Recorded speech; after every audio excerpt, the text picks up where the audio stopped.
Polysécure. Je suis avec Ingrid et Alexandre. Est-ce que vous pouvez vous présenter? Alors, Alexandre, je suis étudiante en relations internationales, je finis mon master. Et voilà. Et Ingrid, donc je travaille dans la sécurisation des solutions numériques et en particulier sur la gestion des facteurs humains en cybersécurité. Et voilà, et avec Alexandre, on réfléchit ensemble sur la protection de l'information, les usages du smartphone et tout ce qu'Internet sait de nous et dont on n'a pas forcément conscience. C'est effectivement très intéressant parce que l'Internet connaît énormément de choses sur nous et le smartphone est un véhicule très intéressant pour l'Internet pour connaître sur nos vies. Et je crois qu'il y a eu une prise de conscience qui a été faite du côté d'Alexandre. Tu peux nous en parler un peu? Au sein de mon master, on a eu un cours de protection des données. Et dans lequel notre professeur du coup nous a montré un petit peu ce qu'était avec des données personnelles et ce qu'étaient les traitements et ce qu'étaient les data brokers et bref un peu tout ce qu'on avait sur nous et notamment sur la question du smartphone. Elle est intéressante parce que on l'a tout le temps sur nous et donc c'est cette partie-là qui moi m'a intéressée sur ce qu'on laisse s'évader dans nos poches. Voilà, et toute en fait cette fuite d'informations non intentionnelles qui se passe, tous les clichés, tous les voilà, donc on se rend compte que parce que moi souvent on m'a interpellée sur le fait que la jeunesse on n'avait rien à fiche et que on utilisait les réseaux sociaux et qu'on partageait notre vie privée, que c'était peu importe. Et je trouvais que les développeurs se déresponsabilisaient un petit peu de leurs obligations en matière de sécurité en disant « mais ma cible, elle s'en fiche ». Et finalement, je trouve à échanger avec les jeunes qu'une fois qu'ils sont sensibilisés et qu'ils ont pris conscience de ce qui pouvait être fait et des détournements qu'on pouvait faire de leur information, je suis pas si sûre que ça qu'ils s'en fichent. Et justement, c'est comme ça que j'ai rencontré Alexandre, parce qu'elle se posait beaucoup de questions et qu'elle avait envie d'agir. Ouais, après je sais que le cours qu'on a reçu moi dans le cadre de mon master, à la suite de ce cours, on a un peu tous changé nos pratiques et un des retours principaux qu'on a fait auprès de notre professeur, parce que c'est la première fois qu'elle dispensait ce cours. Le commentaire principal, c'est pourquoi on est les seuls à recevoir ce cours. Pourquoi on est les seuls à savoir ça alors que ça nous paraît vital et essentiel. Mais c'est peut-être justement une volonté des compagnies de pas ameuter les gens ou pas amener cette conscience-là parce que justement, je pense que ça allait amener des changements de comportement. Ces changements de comportement-là sont défavorables à ces compagnies-là qui collectent énormément d'informations. Et justement, en fait, on en parle dans des cours de relations internationales, mais aujourd'hui, je vois que ça influence aussi sur la prise de décision des décideurs, parce que aujourd'hui, la question de la souveraineté numérique et de l'autonomie dans la prise de décision sont des sujets stratégiques. Que à partir des technologies qu'on utilise et la nationalité de la technologie, c'est à quel point suis-je libre dans ma prise de décision et à quel point ma décision reste en interne et à quel point elle est partagée avec les autres. Donc là aussi, on n'est pas toujours dans de l'espionnage industriel, mais des fois c'est juste avoir de l'information pour nous vendre des solutions, pour nous vendre de nouveaux produits, pour de l'offre commerciale. Mais au final, c'est est-ce que j'ai envie de partager cette information? Mais je ne suis plus libre de choisir puisque ça se passe à mon insu. Et malgré le fait qu'en Europe, on ait le règlement européen sur la protection des données, ça nous protège pour les données personnelles et encore. Jusqu'à quel point il y en a qui préfèrent payer les sanctions et continuer puisque les données ont beaucoup de valeur. Ouais, sur le niveau réglementaire, j'ai encore peu de compréhension sur l'effet réel que le RGPD a eu, par exemple. Puis là, on regarde les pays là, où le Québec est en train d'imiter ces lois-là. Je ne sais pas à quel point on va arriver à un résultat favorable pour les utilisateurs. Puis justement, là, Alexandre, cette découverte-là, quel genre de changement t'as adopté dans ta vie à comprendre ce que tu laissais couler? Déjà sur les réseaux sociaux, j'essaie de faire un peu gaffe. Bon, j'ai jamais été super expansive sur mes réseaux, mais rien que du LinkedIn qui comprend absolument tout, j'évite. J'évite de mettre toute ma vie sur LinkedIn et de mettre mon CV avec mon adresse postale et mon adresse mail perso et mon numéro de téléphone et tout ça. Et j'essaie d'être un peu cachée, enfin, pas vraiment cachée, mais un peu moins visible, on va dire. Et après, un tout petit peu d'hygiène informatique et de faire gaffe à mes cookies et de faire gaffe à mon VPN, à bien activer mon VPN et à pas me connecter à tout et n'importe quoi. Et essayer d'être un tant soit peu protégé. Après, voilà, je passe pas non plus que à l'analogue, mais ça fait un poil plus gaffe. Il y a aussi toute la sensibilisation de ton entourage, parce que on voit les réactions aujourd'hui où il y en a qui disent oh ouais, j'ai rien à cacher. Ouais. Oui, mais est-ce que pour autant tu veux que tout soit affiché? Et ça, c'est vrai que il y a du travail. Oui. Mais que t'as pas peur? Non, non, faut faire attention. Mon entourage aussi, on sait qu'ils postent pas trop. J'essaie de leur dire aussi. Mais après, ma famille parle sur WhatsApp et que sur WhatsApp, intégralement sur WhatsApp. Et du coup, je suis un peu contrainte d'avoir WhatsApp. Donc ça met du temps de leur dire de quitter WhatsApp. Mais bon, on essaie. Je pense c'est ça, il y a des difficultés justement à notre entourage, puis c'est un des points. Là, on est entraîné nous-mêmes contre notre grille, comme tu mentionnes justement dans WhatsApp. Moi, je m'en suis débarrassé il y a quelques années, mais c'est pas facile d'amener ou d'abandonner ces forums de discussion-là qu'on a avec notre entourage, qui sont maintenant rendus généralement numériques là, dans la plupart des cas. Fait que c'est un travail. Là. Puis comme Grille disait, ben non, j'ai rien à cacher, mais cette phrase-là, elle est détestable. Parce qu'elle est fausse. Elle est trop facile pour se déresponsabiliser ou ne pas ça. Puis c'est peut-être ça aussi, là. Il y a peut-être un point de vue de responsabilisation des gens qu'on doit faire. Là, qu'est-ce que vous en croyez? Qu'est-ce que vous en pensez? Peut-être pour se rassurer aussi, je pense. Une question de non, mais bon, c'est pas si grave. Il n'y a pas vraiment d'enjeu. Mais je crois que beaucoup de personnes se déresponsabilisent en accablant l'utilisateur final.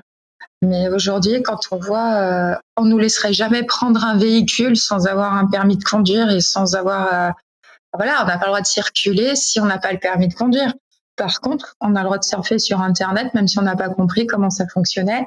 Et pourtant, aujourd'hui, on se rend compte qu'il n'y a pas de droit à l'oubli sur Internet, que avant, le harcèlement qui se produisait à l'école était qu'à l'école et on changeait d'école, on repartait de zéro. Aujourd'hui, on est suivi partout. On a beau changer d'école, on est toujours poursuivi. Et tant qu'on est connecté, on ne peut pas couper, on ne peut pas arrêter, on est toujours exposé. Et la notion cyber, il n'y a plus de vie professionnelle, de vie personnelle, c'est j'ai une vie connectée et une vie non connectée et qu'est-ce que je connecte et qu'est-ce que je partage sur le monde connecté. Et ça, aujourd'hui, pour moi, ça fait partie de l'éducation. Ça fait partie du rôle du concepteur de mettre en garde et de prévenir. Ça fait partie du rôle du distributeur. Enfin, c'est une responsabilité partagée, c'est l'affaire de tous. Et c'est trop facile de dire c'est l'utilisateur final. C'est l'employeur qui donne pas les moyens et qui va se plaindre parce que par l'ordinateur perso du salarié, il y a eu une intrusion dans son système d'information. Bah ouais, mais en même temps, tu lui donnes pas le matériel. C'est le Covid-19. Enfin, la Covid-19 nous a montré aussi toutes les problématiques du télétravail. Bah ouais, mais en même temps, il fallait équiper, il fallait sécuriser les connexions, c'est du travail, c'est des coûts, mais après on pleure si on fait pas les choses dans l'ordre et surtout si on n'éduque pas. C'est expliquer que peut-être l'absence de conséquences, puis je vois aussi, puis c'est un peu l'effet que t'amènes le COVID est très intéressant parce qu'il y a énormément de résistance aux mesures sanitaires associées au COVID parce que les gens ne mesurent pas l'effet de la COVID que ça a, ou les gens, pas au point comme la polio, par exemple, faut avoir des effets débilitants assez graves ou des conséquences très graves. Et les gens ont moins résisté à la vaccination à cette époque-là parce que ça avait justement un effet visible et très apparent. Le cyber, il n'y a rien de visible dans ce qu'on fait. On peut faire une erreur, on peut pas s'en rendre compte. 3 ans plus tard, on peut se rendre compte de l'erreur qu'on a faite en cyber. On a fait fuiter de l'information. C'est ultra difficile pour les gens pour maîtriser et comprendre ce que c'est ce genre de concept-là. Là. Puis pour les jeunes encore, c'est encore pire. Là. Je veux pas me sentir un vieux monsieur là, en disant les jeunes, là, mais je trouve ça un peu drôle là, dans ce contexte-là, mais je suis un peu vieux et aigri, puis j'ai un vieux routier, on va dire. Puis là, ils disent beaucoup, puis ce qui est c'est très apparent, c'est que chez les jeunes, toute cette vie de débauche de l'adolescence, par exemple, qui se retrouve énormément là-dessus et qui n'a plus d'oubli. Mais l'adolescence est un lieu de débauche. De tous les temps, ça a été comme ça. Donc avant, il n'y avait pas de photos. Avant, il n'y avait pas de réseaux sociaux. Avant, il n'y avait rien. Fait que ça, c'est un élément qui est très difficile. Comment dans ton entourage, tu propages cet élément-là de ne faites pas ça? Ouais. Non, en vrai, ce qui est intéressant, moi, je suis une vieille jeune maintenant, mais je fais plus partie des jeunes, malheureusement. Je suis une vieille jeune. Mais ce qui est drôle, c'est que le discours, moi, je suis née. Voilà, la vieille jeune. La vieille jeune. Je suis une jeune. Ah, la claque. J'ai pas dit que j'étais vieille, j'ai vieille jeune. Non, mais moi, je suis une vieille, quoi. Moi, j'admettais, moi, je suis un vieux routier. Je suis pas non plus les nouvelles générations. Je connais pas les nouvelles applications. Je suis tout à fait une jeune. Quoi, tu connais pas TikTok? Je ne pratique pas. Mais déjà, moi, à l'époque, quand on a eu Facebook et j'avais 13 ans, mes parents me disaient, c'est pour toute la vie. Mais quand on a 13 ans, pour toute la vie, ça veut rien dire. Et quand on nous dit, ouais, mais plus tard pour ton travail, ça ne veut rien dire, j'ai 13 ans. J'ai pas le bac, j'ai pas le brevet. Je sais pas quand c'est toute la vie. Et je pense que ça rend la chose un peu difficile à appréhender pour les jeunes aussi. Surtout les très très jeunes qui aujourd'hui ont 8 ans, en fait, quand ils sont sur TikTok. Eux, je leur dis oui, mais ton futur embaucheur le trouvera. Qu'est-ce que c'est qu'un embaucheur? Je pense que ça leur parle peut-être pas trop aussi. Cette échéance qui est trop lointaine. C'est pas vous. Mais en même temps, c'est tout l'effet de groupe de tous les jeunes ensemble. C'est ça aussi, c'est l'effet de meute qui est aussi problématique en ce sens-là, surtout chez les jeunes, où TikTok est un élément très, très important, puis un véhicule de communication, un véhicule d'échange, un véhicule de panoplie de choses. Par contre, ils savent pas que, c'est quoi, c'est une compagnie chinoise qui est en arrière de ça, ou la Chine n'a pas une bonne réputation au niveau des droits humains et du respect des lois internationales. Donc, déjà là, on a un enjeu assez important. Et tous les visages qui sont répertoriés, probablement mis dans des intelligences artificielles pour faire du repérage, faire du profilage, faire une panoplie de choses, ils savent pas. Puis, à 13 ans, justement. Qu'est-ce que ça veut dire, ces choses-là? C'est comme ça. Puis ensuite, le stockage est infini, fait que c'est éternel ce qu'on fait là-dessus.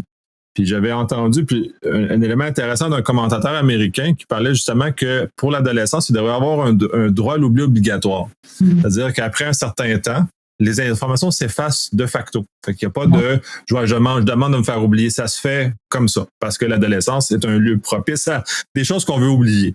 Fait on le fait comme ça. Par contre, le problème à ça, c'est que les plateformes vont respecter, parce que comme Google va respecter le fait de désindexer, Facebook va respecter ces éléments-là. Le problème, c'est qu'on est dans un univers aussi où les gens, entre eux autres, prennent des captures d'écran, donc capturent de façon personnelle l'information qu'on a, puis que rediffusent l'information qu'ils ont capturée eux-mêmes par après. Fait qu'on est comme dans un environnement aussi d'éducation, que les gens limitent le problème eux-mêmes parce qu'ils contribuent énormément à ce genre de choses-là. Est-ce que c'est des choses que tu perçois aussi ou ce commentateur-là était un peu farfelu?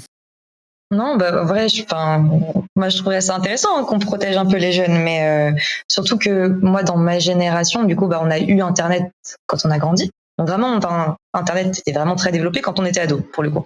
Donc j'ai pas grandi avec. Par contre, je suis devenue adulte avec. Et j'ai vu, et même moi, j'étais choquée aussi de la présence, par exemple, de mes lointains cousins qui allaient mettre des photos de leurs enfants. Et cet enfant-là, il n'a pas le droit à l'oubli. Il a pas de consentement, il a rien. Et lui, plus tard, dans 20 ans, oui, en effet, si les photos sont réutilisées et sont récupérées et appartiennent à Facebook et ça en fait de la pub, ils ont pas vraiment de droit de... ça leur appartient pas. Et leur image leur appartient pas. Parce que c'est vrai, c'est trop chou la photo pleine de chocolat plein la figure ou avec le premier déguisement de Lapinou pour aller à l'école. Mais bon, quand on postule et qu'on est dirigeant d'une entreprise, c'est peut-être pas ce qu'on préfère voir sur les réseaux. Maintenant, ils sont filés depuis qu'ils sont nés, quoi. Non, mais ça se trouve. Parce que moi, il y a des photos de moi adolescente boutonneuse sur Facebook, je pense. Mais je suis encore à peu près grande. Ouais, des photos de moi à poil à 8 ans, 3 ans, ça serait chiant, quand même. Bah, ce serait con. Pas... Ouais, le jour où tu seras président de la République, ça sera vache. Ah, j'avoue que c'est la photo en couche. Trop c'est que super. Ça peut être à 70 ans aussi, hein. Je veux pas dire. C'est pas que les bébés, hein. Et là, le droit à l'oubli des personnes âgées, c'est des personnes dépendantes. Voilà. C'est le grand cycle de la vie. On retourne d'où on arrive. Là. Ça, c'est un peu l'ironie des choses, puis des fois qu'on oublie. Là. Mais oui, c'est vrai que les photos, surtout des enfants sans autorisation, ça, c'est un axe légal très intéressant à regarder parce que comme parents, on a tendance à justement ne pas... Les enfants nous appartiennent. Donc, de facto, le réflexe, c'est que les décisions qu'on prend pour l'enfant sont les nôtres. Donc, tant pis pour l'enfant. Donc, le fait que dès qu'il est en photo de désagréable, mais c'est pas grave, c'est ma photo, je la trouvais chouette. Paf, j'ai mis. Mais là, on voit bien aussi avec les parents qui avaient fait des vidéos sur YouTube de leurs enfants où maintenant c'est considéré comme du travail et que on peut pas faire les choses. Enfin voilà, c'est vrai qu'il y a aussi des parents qui se sont enrichis avec leurs enfants. Et c'est vrai que là, comme quoi les lois suivent les évolutions de la société. Bon, pour le moment, les lois, elles courent un peu après l'évolution du numérique. Est-ce qu'il faut tout réglementer? Moi, je dirais pas forcément. C'est juste apprendre à avoir des usages responsables parce que s'il faut tout réglementer, après, on n'est plus libre d'innover et on peut plus avancer. Donc, c'est un peu dommage de se restreindre sur les usages tech parce que ça apporte des trucs sympas. Par contre, des usages en conscience. Et jouer la transparence, tout à l'heure, tu posais la question du RGPD. Moi, j'ai remarqué que la transparence avait amorcé déjà du questionnement qu'on n'avait pas du tout par le passé. Et par le questionnement, petit à petit, les personnes commencent à dire « Ah bah ça, je suis pas d'accord ». Maintenant, il manque d'alternatives propres ou la connaissance des alternatives propres, mais il y a une volonté d'aller vers du mieux et un peu moins d'exploitation à leur insu. Après, il y en a côté mercenaire. Ah, tu peux exploiter, mais à condition que tu me rémunères, et puis si il faut que je t'en alimente, enfin, ça s'appelle la télé-réalité, hein. Voilà, mais ça se monnaie. Il y a un bénéfice, il y a un bénéfice direct. Voilà. Franchement, moi, j'ai pas envie de vivre dans un épisode de télé-réalité et si on pouvait me laisser ma vie perso, parce que déjà, ceux qui la connaissent, des fois, trouvent des éléments assez pathétiques. On n'est pas obligé d'en rajouter. J'ai pas besoin de témoins. Le monde entier, ouais, peut-être pas. Voilà. Mais ça, la télé-réalité, je suis convaincu que c'est financé par les chaires de recherche en psychologie ou en sociologie. Je suis sûr qu'il y a du financement éducationnel institutionnel là-dedans. Ça se peut pas que les gens se signent des éléments comme ça d'exposition, de à quel point ça peut être ridiculisé, là, ces gens-là dans 20 ans, là, ces bandes vidéo-là vont rester. C'est pire que YouTube. C'est vraiment c'est de la télé, là. C'est mortel. Là, il y a eu Darwin et maintenant il y a Big Brother. Voilà, on a retrouvé nos chaînons manquants. Ouais, ben c'est ça, mais c'est ça, puis c'est aussi l'autre aspect, puis on le voit beaucoup chez les jeunes, le goût de s'exposer publiquement. La télé-réalité est une belle démonstration de gens en manque d'expression publique ou en tout cas d'impression de se montrer publiquement. Il y a aussi beaucoup ça, là, dans les réseaux sociaux vont énormément jouer chez les jeunes, particulièrement, les amener à s'exposer. Parce que c'est ça leur modèle d'affaires, c'est que les gens s'exposent, fait que ils vont nous amener, puis ils vont jouer beaucoup cette corde-là chez les jeunes, par exemple. Est-ce que ça l'a, dans ton entourage, ça a des effets, ça? Est-ce que tu as observé des choses comme de cette nature-là? Moi, dans mon entourage, pas particulièrement. Je pense que je suis peut-être pas aussi l'entourage, la population cible, mais c'est vrai qu'en effet, je pense chez les plus jeunes, notamment avec le nouveau concept d'influenceur, nouveau métier d'influenceur, et il y a beaucoup de mouvements en effet, par exemple, rien que TikTok, on va reproduire la même danse, on va reproduire le la même photo, on va aller dans le même restaurant, on va se montrer dans le même restaurant qui a fait du bruit, etc., etc. Et en fait, il y a une culture du numérique qu'ils ont que je pense que chaque génération a une culture numérique un peu différente. Et même moi, par rapport à un gamin d'aujourd'hui de 14 ans, j'ai pas du tout la même approche de la culture Internet. Et je pense que ouais, c'est un peu particulier. Il y a besoin de se montrer, mais il y a besoin ça fait partie de la cohésion avec la communauté. Ils appellent ça des communautés, en vrai. Même les youtubeurs, les influenceurs, ils parlent de communauté. Et je pense qu'il y a cet esprit de communauté qui est difficile à enlever à un jeune parce qu'il grandit dans cet esprit communautaire un peu étrange, qui est un peu différent et qui est beaucoup plus étendu et qui passe par les réseaux. Donc, est-ce qu'il peut s'abstenir des réseaux?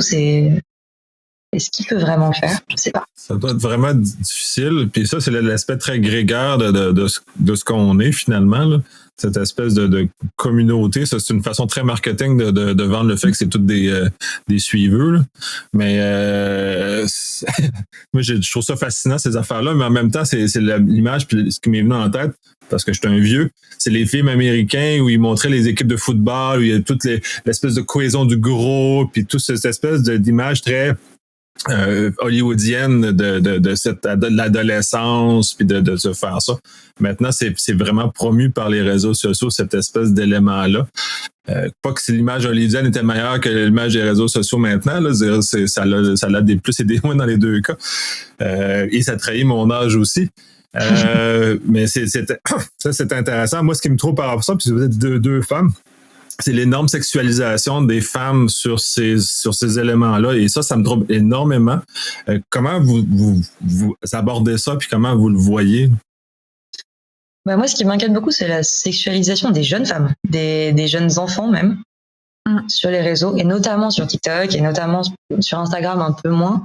Mais parce que ouais, ils vont suivre les images des influenceurs, etc. Sauf que les gamins aujourd'hui, par exemple, regardent sur Instagram, même une gamine de 3 ans, elle a des habits d'adulte. Elle est adulte. Elle est maquillée adulte. C'est là où je ne comprends pas l'industrie du vêtement. C'est que pour moi, un string pour une enfant de 5 ans, je ne comprends pas. Et là, c'est aussi à quel point il y a une manipulation tant des jeunes adultes et donc des parents, et comment après les enfants, là encore sans choisir, parce que c'est pas elle qui va choisir d'avoir un string. Donc, et au final, le problème de ces réseaux, c'est qu'on ne sait pas qui est derrière l'écran de l'autre côté. Et cette manipulation de personnes perverses, il y a des personnes qui sont complètement numérico-dépendants. Maintenant, on reconnaît cette cette addiction au numérique, au réseau, à partager sa vie, puisque maintenant, il y a des personnes qui se mettent dans des états d'angoisse dès lors qu'ils n'ont plus de connexion Internet et qu'ils ne vont pas pouvoir accéder à leur smartphone et à tout leur réseau. Ils ont l'impression qu'ils n'ont plus de vie, qu'ils n'existent plus dès lors qu'ils n'ont plus de connexion. Et c'est là où maintenant, on découvre de nouvelles pathologies. Donc, c'est vrai qu'on évolue, mais est-ce que c'est une bonne évolution? Mais là encore, ça veut dire que à quel moment la déviance se déclare, qui en joue. C'est pour ça que j'aime bien ce qu'a fait le RGPD par cette volonté de transparence. Ça impose des questions, ça impose des débats éthiques, parce que c'est vrai que le numérique s'est développé, et puis c'était l'attractivité, ces nouvelles technologies, c'est très bien. Maintenant, on a du recul sur des usages. Maintenant, après l'euphorie, après le développement et tout, maintenant, on a un temps d'observation qui nous permet d'avoir des usages raisonnés.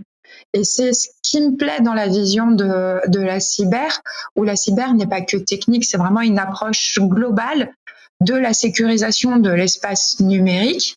Et dans cette sécurisation de l'espace du numérique, ça veut dire aussi sécuriser les usages et protéger les personnes vulnérables. Aujourd'hui, sous prétexte de vouloir faciliter le quotidien de personnes vulnérables, on les expose davantage. T'es une personne âgée, désorientée, tu retiendras pas ton mot de passe, toute ta vie privée, tes comptes bancaires, ta boîte mail et tout, est tout accessible sans mot de passe, parce que de toute façon, tu vas l'oublier. Oui, mais ça veut dire que toute personne qui vient chez moi va pouvoir s'approprier toutes mes informations. Donc, c'est pas correct. Pour moi, la cyber est là aussi pour protéger les personnes qui sont vulnérables et pas pour créer des survulnérabilités des personnes qui sont fragiles. Par contre, la technologie peut vraiment leur apporter des choses pour une aide au quotidien, pour pouvoir rester à leur domicile et pas devoir partir en institution. Et c'est là où, pour moi, les technologies, des usages raisonnés, responsables, avec des questions éthiques et des vrais débats sociétaux. Parce que comme tu le disais tout à l'heure, il y a des études, il y a des sociologues, il y a des psychologues. La télé-réalité, bah oui, on observe les évolutions, mais n'empêche qu'on en tire des leçons. Et il y a des articles scientifiques. On se rassure aussi des fois parce qu'on dit des fois. Et franchement, ça repose le cerveau, ça détend des fois. C'est de dire waouh, c'est des expériences.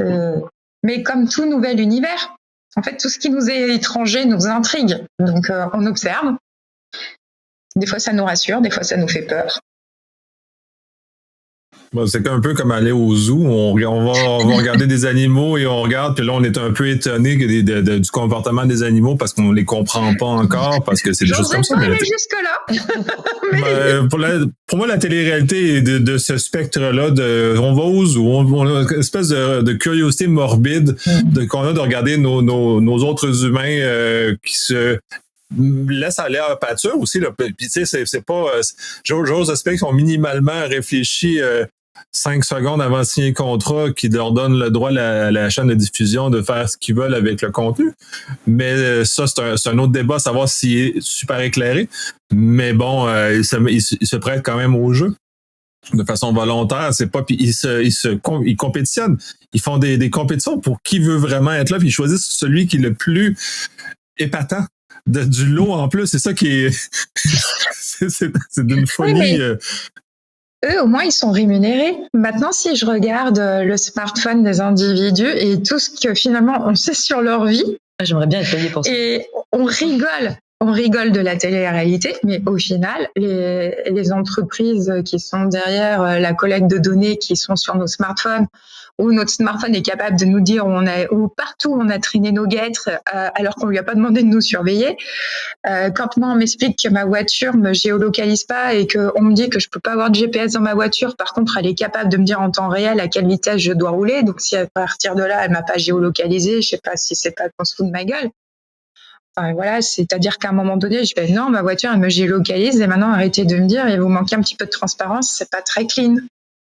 Parce qu'après, derrière, maintenant, on commence à nous parler de ce fameux boîte noire qui va nous dire si jamais il y a un accident, à quelle vitesse on était, et patati et patata. Et à quand la verbalisation à partir de ce boîtier? Et jusqu'à quand mon assureur, il m'assure ah, madame, vous roulez un peu trop vite. Oui, je suis tout le temps à la bourre. Désolée. Oui, mais vous roulez trop vite. Conduite dangereuse, je vous assure plus. Ah merde! Je sais pas en Europe, c'est ça, mais on a en Amérique le fait que les assureurs mettent un bidule dans les autos pour mesurer puis enregistrer ces éléments-là. Mais pour les bonnes idées, vous êtes les premiers. Hein. Après, ça arrive chez nous. C'est terrible. Comme non, mais d'habitude, on copie ce qui se passe en France après. Puis comme la gestion de la COVID, c'est une copie de ce qui se passe en France. Fait que le fiasco français, on l'a importé ici. Mais ça fait qu'on a le même niveau de fiasco finalement, mais c'est bon, bref, on l'a personnalisé. Mais là, non, la boîte noire, les compagnies d'assurance automobile font ça, ils mettent un bidule au BD dans une chose qui vient mesurer la vitesse, l'accélération, ces choses comme ça. Et ils incitent les gens à adhérer à ce genre de choses-là en donnant des réductions d'assurance. Donc, il y a comme un incitatif financier à te faire surveiller comme conducteur et dans le fond de dériver un profil de conducteur et ensuite de moduler ton chose. Donc, si tu as freiné trop rapidement, accéléré trop rapidement, tes primes vont monter. Si tu conduis comme mes grands-parents, là, tes primes vont descendre. Mais c'est un système de récompense à la bonne pratique. Vous aviez ça déjà avec vos assureurs, comme quoi en fait, les assureurs motivent le changement de comportement, parce que vous aviez ça en santé avec l'utilisation de la simulation en santé pour que les médecins en fait montrent à quel point ils maîtrisaient le geste avant de passer au bloc opératoire et ça permettait de réduire les taux d'assurance en fonction de leurs statistiques en matière de simulation. En France, nous, c'est encore tabou. Et non, faut surtout pas dire si c'est un bon médecin ou un mauvais médecin, et que si le gars, en fait, il est juste naze dans son geste, bah, il sera naze dans son geste. Mais en attendant, s'il a eu le droit d'opérer, il opérera. Et il paye plein pot l'assurance, il n'a pas de remise d'assurance. Mais bon, quand on commence à aborder le sujet, parce que vous le faites outre-Atlantique, bah, là, pour le moment, il y a une levée de bouclier des médecins, mais petit à petit, on va y arriver. Et bah là, bah voilà, si pour la voiture, vous le faites déjà, bah nous, on sait que ça va nous arriver. Donc en fait, vous êtes à la motivation financière pour les bonnes pratiques. Donc il faudrait, est-ce que ça veut dire que pour les PME, il faudrait que les assurances en fait réduisent les taux de cotisation si on fait les mesures de base de sécurité? Mais c'est en discussion, l'usage des assureurs, surtout là, avec l'explosion des rançongiciels, c'est énormément discuté pour le moment, que certains assureurs refusent de payer ou vont changer leur cotisation parce que d'autres, ils basent sur des éléments d'actuariel pour déterminer les primes. Là, ils constatent qu'ils chargent pas, ils mettent pas des primes assez élevées pour récolter justement les dommages qu'ils doivent payer a posteriori. C'est ça, ils récoltent pas assez d'argent. Donc, effectivement, ils vont commencer à charger des primes de plus en plus élevées aux compagnies qui sont de moins en moins bien protégées. Donc, oui, ça va avoir un incitatif, mais oui, de toute apparence, en Amérique, on aime beaucoup l'incitatif financier pour nous amener à des comportements, mais en même temps, les YouTubers, c'est ça, il y a un incitatif financier aussi, là. Puis, ils communiquent pas à leur communauté qu'ils sont payés pour faire ce qu'ils font. Et ils font de la pub. Ça repart tout le temps de la pub. Publicité. Elle n'est pas déclarée, cette publicité-là non plus. Ça aussi, c'est de l'influence non désirée. Ah, ils sont obligés de le déclarer quand ils font des communications commerciales. Les youtubeurs, les influenceurs. Pas toujours. Des fois, il y a du placement de produits. On le voit bien aussi dans les films, on le voit dans dans les émissions de télé. Et il y a qu'à voir là le scandale qu'on a sur l'Euro de football avec des partenaires de l'Euro de foot qui ont râlé parce que les joueurs, quand ils sont interviewés, enlèvent la canette de Coca-Cola ou la bouteille de bière parce qu'ils cautionnent pas, parce que ça correspond pas à leur hygiène de vie et ce qu'ils veulent vis-à-vis de leur communauté perso. Mais derrière, il y a les sponsors qui râlent en disant mais t'as enlevé alors que moi je finance. J'ai payé pour le mettre là. Voilà, j'ai payé, hein, donc t'es gentil. Mais et lui, il dit oui, mais moi par rapport à ma communauté et tout. Et en fait, on se rend compte que là aussi, les influences et les intérêts des uns et des autres. Un joueur de foot d'envergure internationale n'en a rien à fiche du sponsor de l'Euro, parce que c'est le sponsor de l'Euro. Par contre, son sponsor perso, il va l'écouter. Et ce qu'il représente pour sa communauté et les valeurs qu'il porte, il faut qu'il les porte tout le temps, ce qui emmène des fois des petits conflits fort sympathiques. Mais là aussi, les jeunes, ils vont dire ah ouais, c'est trop bien, c'est parce qu'en fait, il fait la promotion de la vie saine, du corps sain et non, c'est juste qu'il a des intérêts financiers autres. Voilà. Mais bon, c'est la manipulation. C'est là aussi où on se rend compte au niveau des États. Parce que tu es aussi en relation internationale avec ça, mais c'est que finalement, les interlocuteurs des États maintenant deviennent aussi des entreprises et que c'est plus des rapports entre États. Et que maintenant, dans le débat, et notamment sur la normalisation et la régulation, arrivent des partenaires privés dans des relations entre États. Et le poids des GAFA, quand on voit aujourd'hui même que quand on parle de relations internationales, on se dit qui va payer le gros câble Internet qui va passer dans l'Atlantique? Et on se rend compte que qui finance ça? Qui finance nos satellites pour l'espace et pour la communication? Tiens, c'est encore un acteur privé. Et voilà, et on se retrouve sur des enjeux tels qu'à un moment donné, c'est vrai qu'il y a certains citoyens qui sont déconnectés de tout ça, qui n'ont pas conscience de tout ce qui se trame derrière, et au final, que leurs choix ne sont pas leurs propres choix et que leurs choix ont été influencés par tout un ensemble d'informations dans lesquelles ils baignent au quotidien. Et que finalement, notre libre arbitre, notre esprit critique si on veut pas être des moutons et où est-ce que je trouve l'information maintenant? Si je veux rester avec mes propres idées et pas sous influence, ça commence à devenir compliqué. C'est très compliqué. Puis là, je vais lancer la balle côté Alexandre. Comment toi, parce que tu as appris tous ces éléments-là, le fait qu'on est basculé dans un univers, dans le fond, on a de moins en moins de contrôle sur l'information qui nous touche. Donc, est-ce que nos décisions sont vraiment les nôtres? Au bout, c'est plus difficile maintenant de le calibrer. Comment ça s'est vécu, cette espèce de réveil-là? Parce que ça va être quand même assez brutal quand on arrive dans un monde avec des calinours. C'est bisounours en France.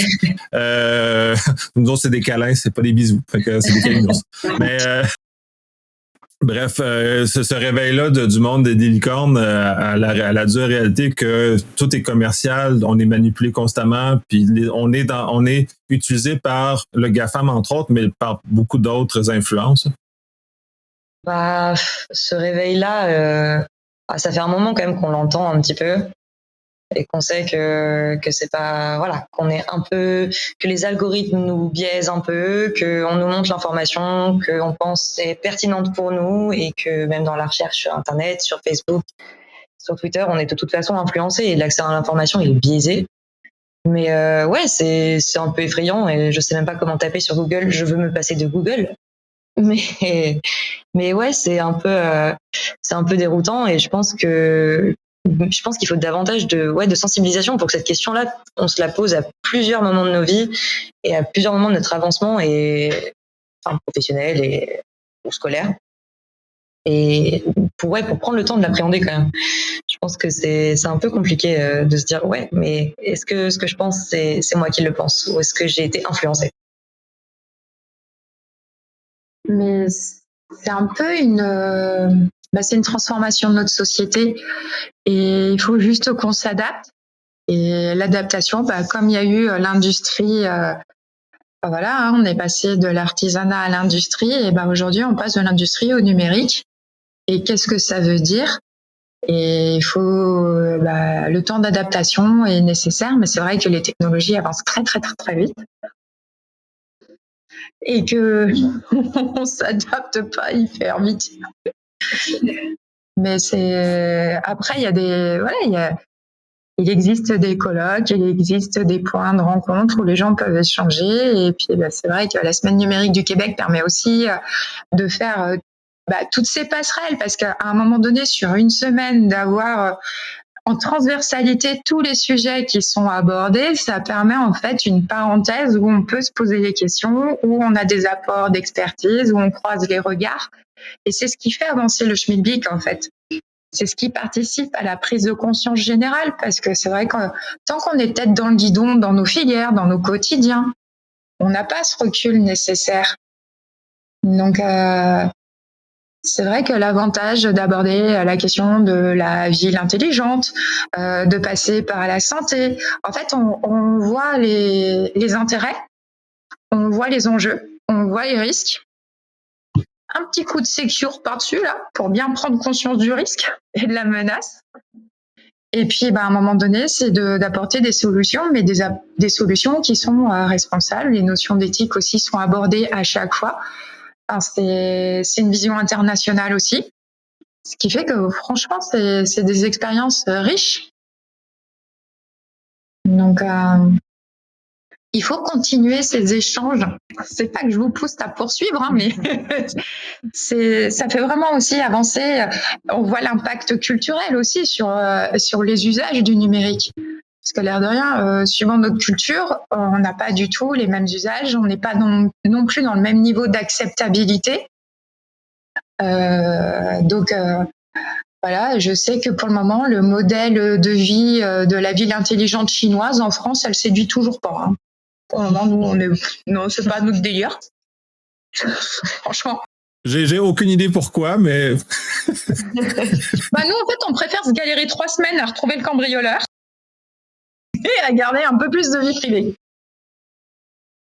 Ouais, sous-peser, justement, là, tu abordes le volet au niveau de la police puis ces choses-là, c'est effectivement l'espace entre les deux, entre la vitesse d'arrestation et de l'acceptabilité de tolérer une certaine ratée de ce côté-là, ou le point de vue très américain, puis probablement puis encore plus chinois, de l'instantanéité de correction du geste qui n'est pas voulu. Cette rectitude-là, elle est pour moi très dangereuse parce qu'on en va dans une communauté très puritaine. Et un peu ce qu'on a vu en Angleterre et ce qui a amené à tous les gens de quitter l'Angleterre pour les États-Unis lors de la colonisation, justement de quitter ces régimes-là qui sont...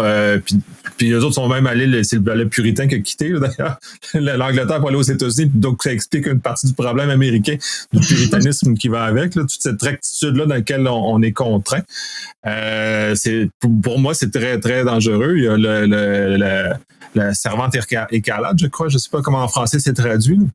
Handmaid's Tale, qui est l'histoire qui est un peu ce moment-là du puritanisme américain qui réexplose dans des communautés. C'est grave. C'est très... Comment la Chine voit les villes, c'est comme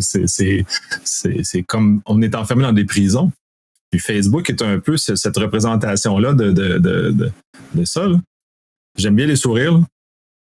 Bah, c'est-à-dire que vous avez aussi les Kardashians. Hein.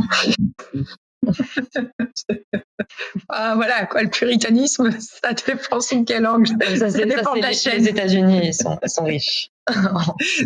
ça dépend des zones, ça dépend des choses, mais il y a encore dans côte est, nord-est, il y en a encore beaucoup de ces colonies, de ces régimes-là puritains qui religieux et ils sont encore présents. Ça.